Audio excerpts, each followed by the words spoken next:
Good morning. Beautiful, wet Saturday morning.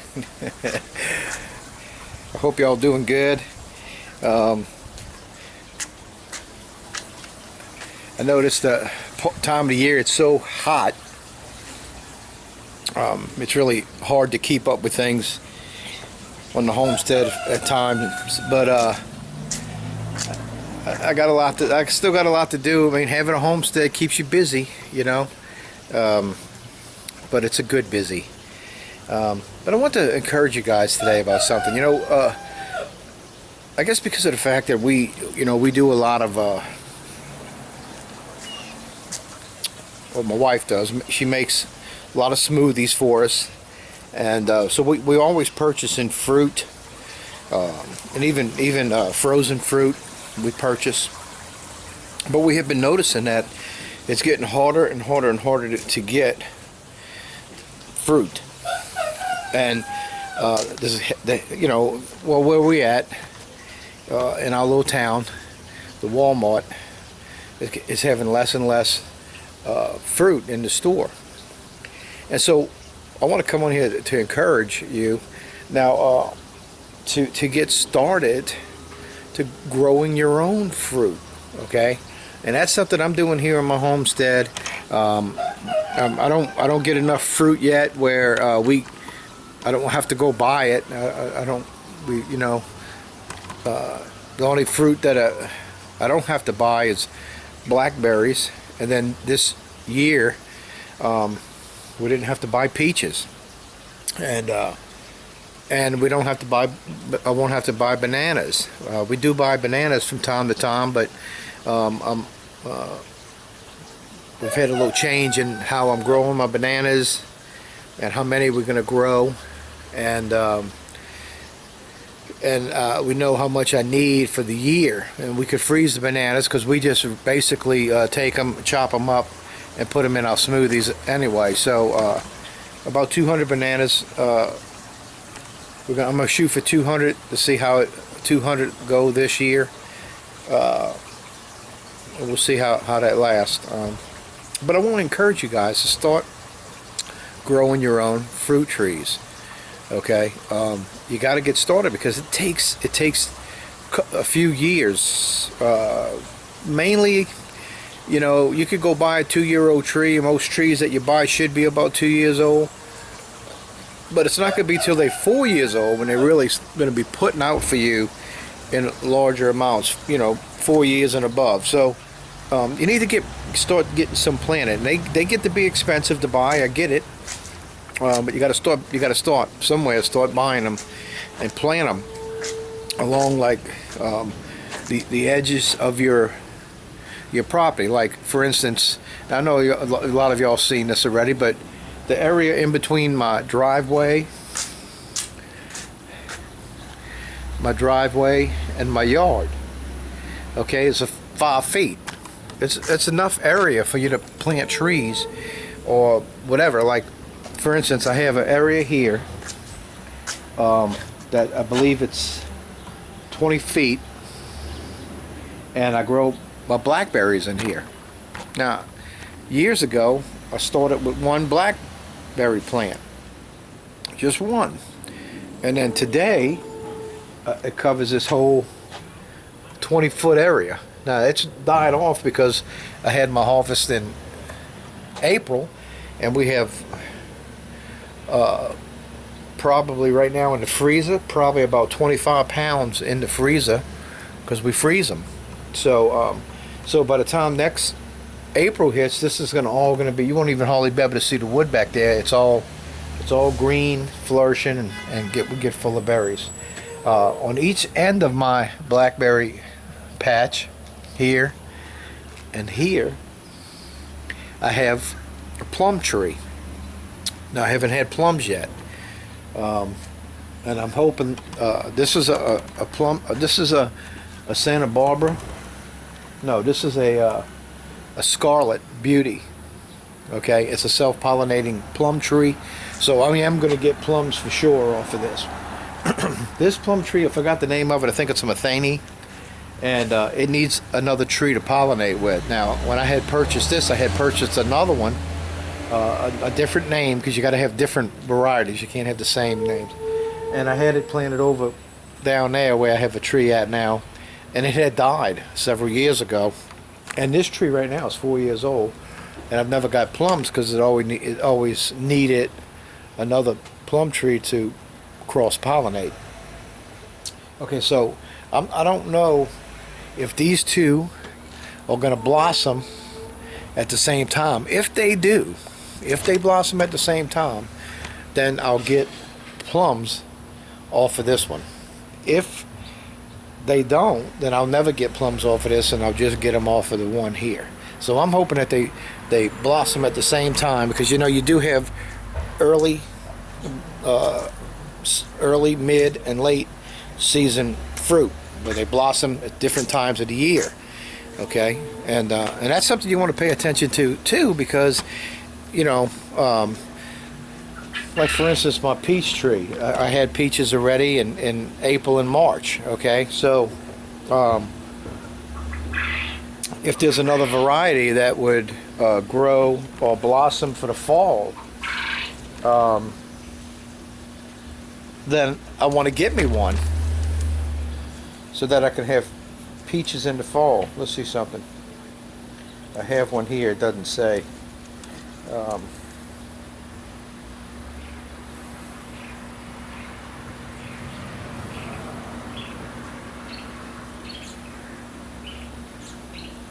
Yeah, I have a peach tree here that I'm selling, and it's a heavy pollinator. It says it's heavy. How does it say it?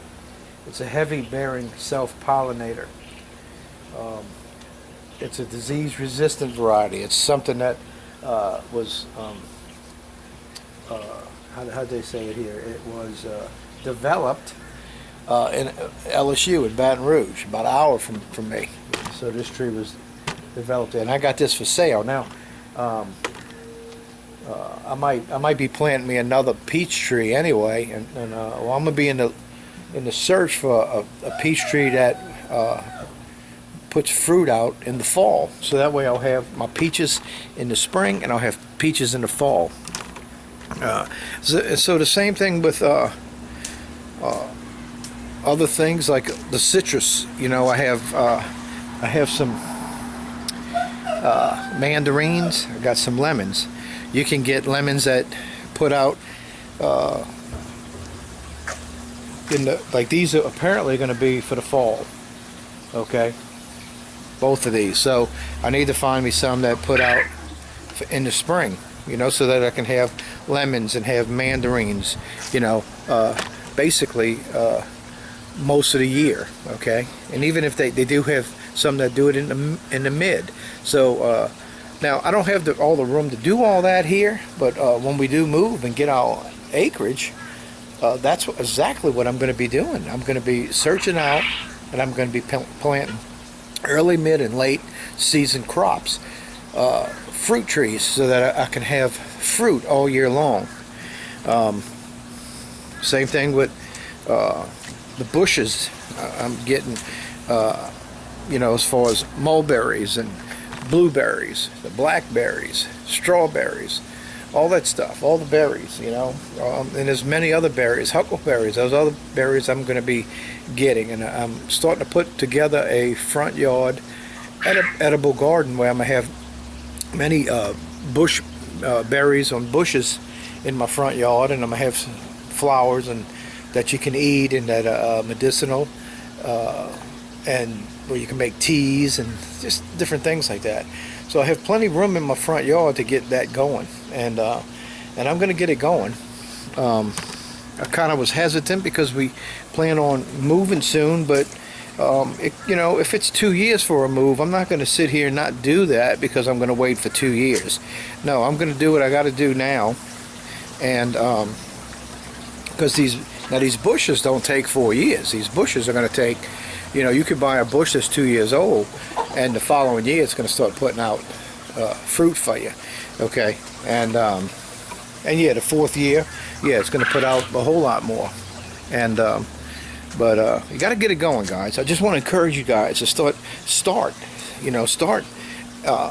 planting you some fruit trees and some berry bushes, because a lot of these berries, elderberry, I have an elderberry tree right here, elderberry tree, and elderberries are like very high in antioxidants, all kind of good stuff about the elderberries, and where you can make syrups and jams and all that stuff. Same thing with the mulberries, the peaches, the plums, the blueberries, blackberries. I got all that going in my little yard, and I'm in the city, you guys. I'm utilizing all my space to grow food, and I started this years ago, but in October of 2019 I really felt the Lord impressing on me to get really serious and start cracking down and get serious about this, and start sharing with you guys. And I think it's God just moving on us, wanting us to not be so dependent upon your grocery store, but to grow your own food, so that you always have something that you could go in the backyard, get you something to eat, because times could get to the point where it's going to be very hard to get food, or food's going to be rationed out. It could get to the point when you go to Walmart that they're only going to allow you to only buy a certain amount, and you're going to have to learn how to ration. So you never know. I'm just bringing this up. I'm not trying to put fear out there, not trying to put a fear in you, but I'm telling you, we saw what happened in the beginning of this year, and it could get worse. We got the flu season to add on top of the coronavirus, and we into the hurricane season. So people down here in the south where I'm at, that's another added thing. If our nation is providing funds for everybody in the nation because they can't work because they're shutting down businesses, and they still starting that again. Now, right here in New Orleans here, they shut down a lot of the social clubs, like ballrooms. They shut them down. So you got all these people that had money invested in business, now they're not making any money again, and they were closed down in the beginning of the year. They opened up for a little while, and now they have to shut down again. These people, and many people who have to shut their businesses down again, this is not good. This is not good. Now, what's the balance? It's hard to find a balance. I'd hate to be in the president's shoes to have to make a decision to open up and let business happen or close them, because no matter what you say, everybody's going to come against you, because everybody's got their opinion, number one. But number two, if he allows the businesses to stay open, then the coronavirus spreads and people catch it and die. Well, if he tries to quarantine that, let's say, and or keep it controlled by shutting down businesses, well, eventually people are going to start panicking, and then they're going to have more murders and robberies and people getting hurt, because there's going to be people out there trying to survive, and they'll kill you to get your food from you. And so either way, either decision that our president makes here, or your mayor or your governor of whatever decisions they make, it's not an easy decision, because no matter which way you go with your decision, there's going to be a lot of chaos that comes with it, and it's a shame, but that's how it's going to be. Now, I grow enough food in my yard that if things totally shut down, we could survive for a little while, but we'd have to very much ration what we have, okay? And now, I already right now in my freezer have 15 chickens that are processed that average 6 pounds to 7 pounds chickens, and I still have a few left. I have 1, 2, 3, 4, 5, 6, 7, I have 7 chickens left to process, I believe.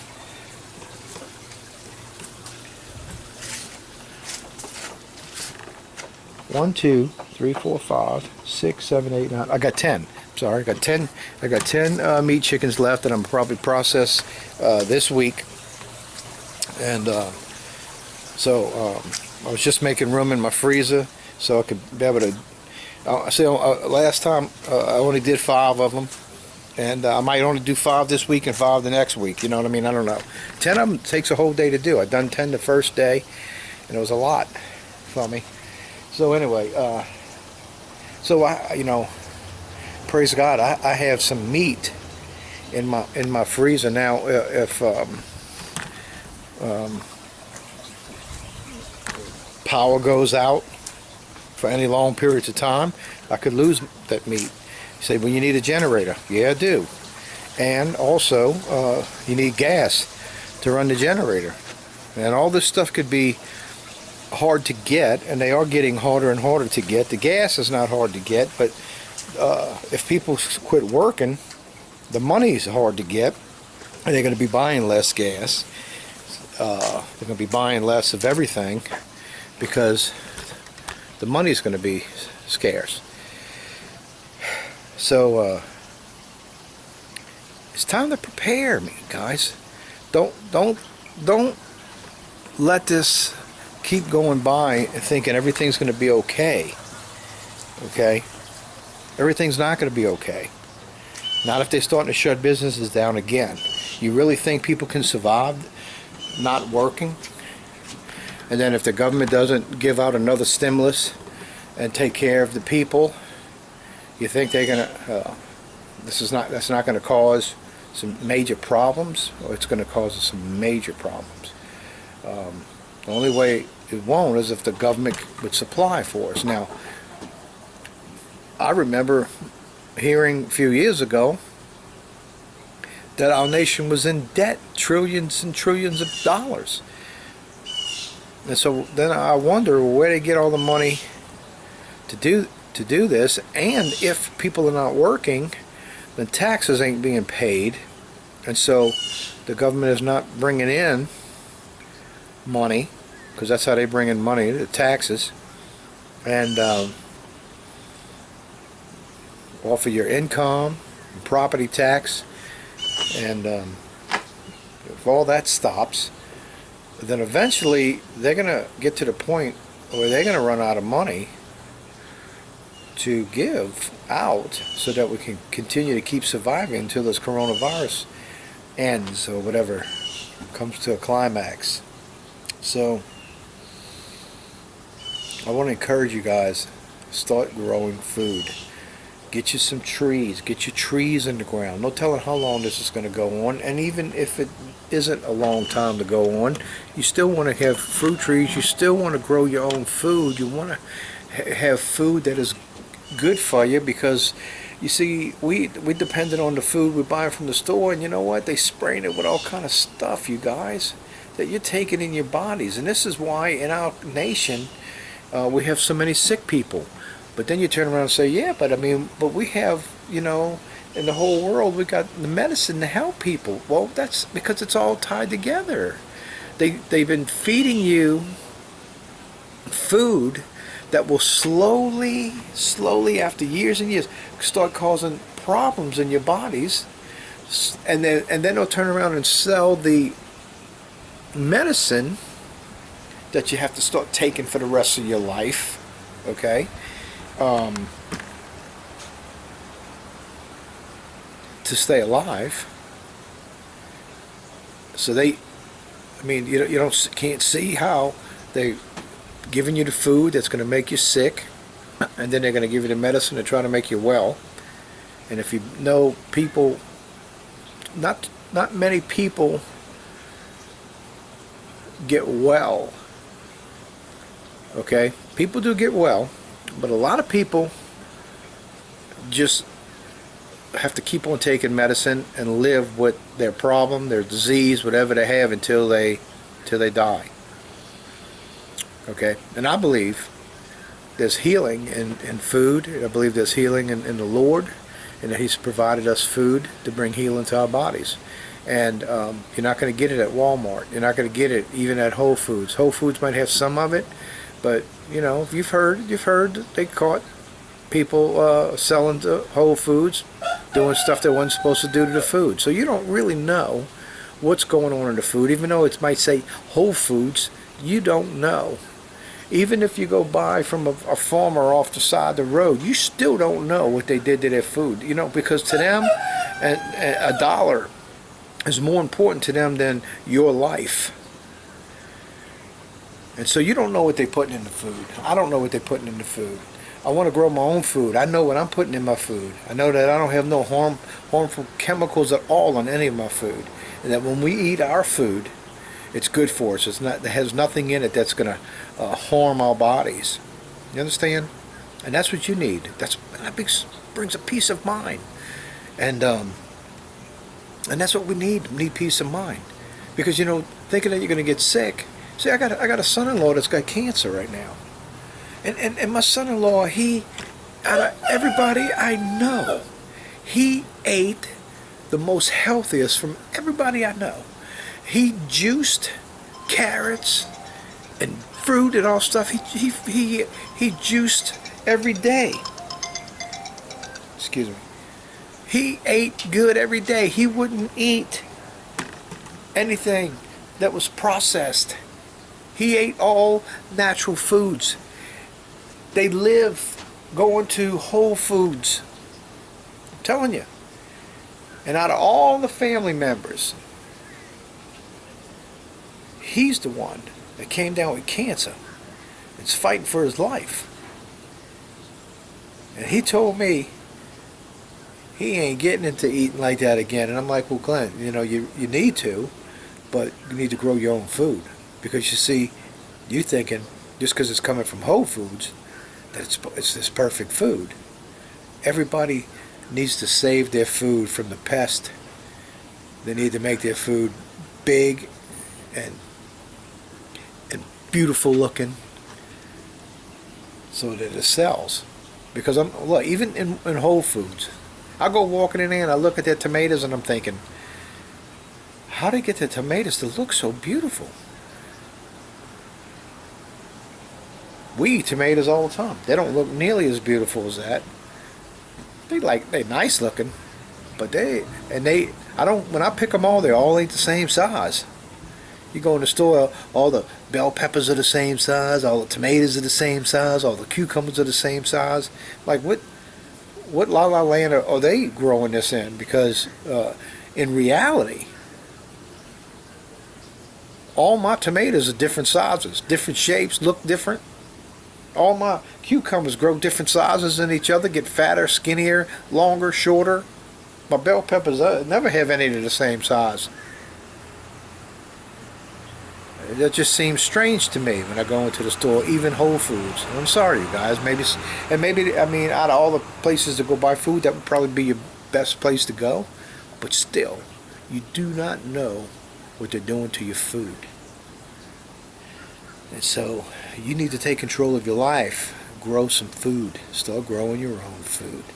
So I just want to encourage you. I don't want to scare you, but maybe scaring you might be the way to get you to start doing something. And I know, and look, just because you grow your food, you know, it's not free. It costs to grow your stuff. It costs you to buy your seeds. So you got to learn how to save seeds. That's what I'm learning. You need to, you know, learn how to make compost. I'm doing that. Make my own mud, so I don't have to go buy mud. There's just different things. You know, I still have to buy feed for my animals. I'm figuring out a way to cut back on that, because the day may come where I can't afford to buy the feed. The day may come where they might not be making as much feed. Might be hard to get feed for my animals, so I need to figure a way to feed them. So I got that on my mind, thinking about that. It's not a fearful thing. It's just we have to be ready for whatever happens. I don't want to lose my animals. My animals are a source of food for us. eggs from quail and from chickens, meat from the quail, meat from the chickens. You know, right now I make money with the quail, but maybe the day comes up nobody can buy them. Well, I'll keep on producing quail for us to eat. So, eat the eggs and the quail for meat. So, and I just got a little small setup, you guys. It ain't like I got this big operation. There it is right there. This is 12 feet by 8 feet. Okay, and inside here I have 4 cages, breeder cages, and only have 3 of them in operation. This is just like a junk room right now, and I'm gonna be working on getting this one going so I can have some quail in this one. I got some males in here that we're gonna be eating those soon. That's dinner. I made an incubator and a brooder box, so I got all that in here. Plus, under here, I have fish I'm growing in here that eventually we'll be able to eat the fish. And I have stuff growing in here. I started from seed. I've never done that before, and it's looking really good. It's bok choy. Bok choy. I got lettuce right there. Lettuce. Bok choy. I got lettuce and bok choy, and I got a few celery. I think this is one here. Yeah, there's a celery right there. I got about 5 celery in here. Just 1, 2, 3, 4. Very few of them didn't germinate. Very few. So I might get in here and put some new seeds in there. But majority of this all germinated. Now this was something, a lettuce that was growing.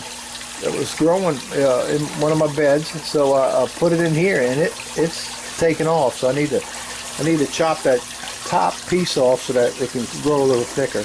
But so I got this growing here. Now what I do, what I see that I need here, because I put this thing here to block that sunlight, okay, like the intense sunlight.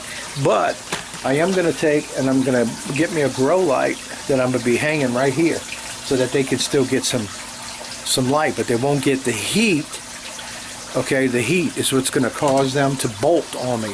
So I'm going to get me a grow light. I'm looking at a square one that would take care of this whole area. I can hang it and put light on here.